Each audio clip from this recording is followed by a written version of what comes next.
What's going on, guys? Today we're diving deep into a theory that might change how you see everything. It's called terror management theory. What's going on, guys?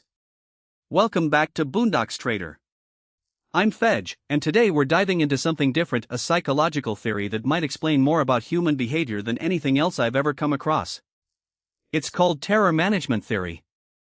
And the core idea is simple but heavy. Humans are the only animals smart enough to know they're going to die. That awareness creates existential terror. And nearly everything we do, our religions, our politics, our prejudices, our careers, our self-esteem, is ultimately a defense against that knowledge. The theory says we manage this terror two ways. First, through cultural worldviews, religion, nationalism, legacy, things that give us symbolic immortality, the sense that we're part of something that outlasts our physical body. And second, through self-esteem, the belief that we are a person of value within our culture. We want to feel significant because significance pushes away the terror of meaninglessness. That's the core conflict.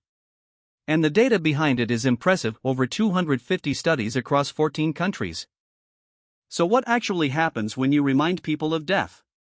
The researchers call it mortality salience, and they've tested it in over 200 studies. Here's what they found. When people are reminded of death, they become more prejudiced toward outsiders. They show stronger in-group identification and nationalism. They prefer charismatic, iconic leaders over competent ones. After September 11, George W. Bush's approval rating jumped almost 50%, and TMT researchers cite that as a real-world mortality salience effect. Crisis reminds people of death. Death drives them toward leaders who embody their cultural worldview. Mortality salience also increases religious belief even at a subconscious level, even in people who claim to be non-religious. And it affects health behavior in complex ways, sometimes promoting better choices, sometimes undermining them entirely. The breadth of these effects across 14 countries is undeniable. Something real is happening when people confront their own mortality. The question is whether death is the cause or just one factor among many. Now here's where the theory gets really interesting. Self-esteem as an anxiety buffer is the strongest part of TMT. The most robust finding in 30 years of research. People with high self-esteem show less death anxiety and less worldview defense when reminded of mortality. People with low self-esteem show more negative emotions. Self-esteem literally reduces the accessibility of death-related thoughts in your mind. It acts as a shield. And here's a finding that stopped me in my tracks. In one study, researchers showed smokers death warning labels on cigarettes. You'd think that would make them want to quit, right? Wrong. Smokers who had high self-esteem tied to smoking actually increased their positive attitudes toward smoking after seeing death warnings. The mortality reminder backfired because smoking was part of their identity.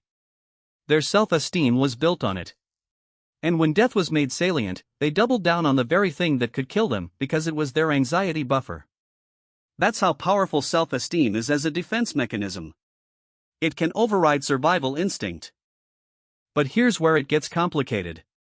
Volume is not the same as validity. The Many Labs 4 replication project is the biggest challenge to TMT. They ran the core mortality salience experiment in 21 labs across the United States with 2,200 total participants. And they failed to replicate the effect under any condition. If the foundation doesn't hold up under rigorous testing, what exactly have 30 years of research been measuring? And it's not just replication. Alternative theories explain the same data without needing death to be the central driver. Coalitional psychology says worldview defense is about building social alliances when threatened, not managing death anxiety. The meaning maintenance model says it's about meaning disruption, any meaning, not just death-related meaning. Even evolutionary biology pushes back. A mechanism designed to suppress anxiety is unlikely to evolve because anxiety helps us survive. Suppressing it would reduce fitness. The theory's defenders push back hard, but the criticisms are serious. 6 major lines of attack, all pointing at the same question: is death really the driver, or just one passenger? So here's my thesis. Terror management theory identifies a real and important psychological mechanism. Death awareness does influence behavior. That much is clear. But it overstates its case by positioning mortality as the primary engine of all human action. The evidence supports death awareness as a driver of worldview defense, prejudice, and leader preference, but not the driver. Self-esteem as an anxiety buffer is the theory's most robust finding. The mortality salience paradigm is its most vulnerable. And the theory's greatest contribution may not be its specific claims but its broader insight that humans are meaning-making creatures who construct symbolic defenses against the unacceptable reality of their own finitude. That insight, borrowed from Ernest Becker, is profound. It changed how I think about human behavior. But profound intuitions are not the same as proven mechanisms. And in an era of replication crisis, that distinction matters more than ever. Death shapes a lot of what we do. But it doesn't shape everything. And pretending it does isn't science, it's faith. That's it for today, guys. Stay sharp, stay informed. Boondocks Trader out.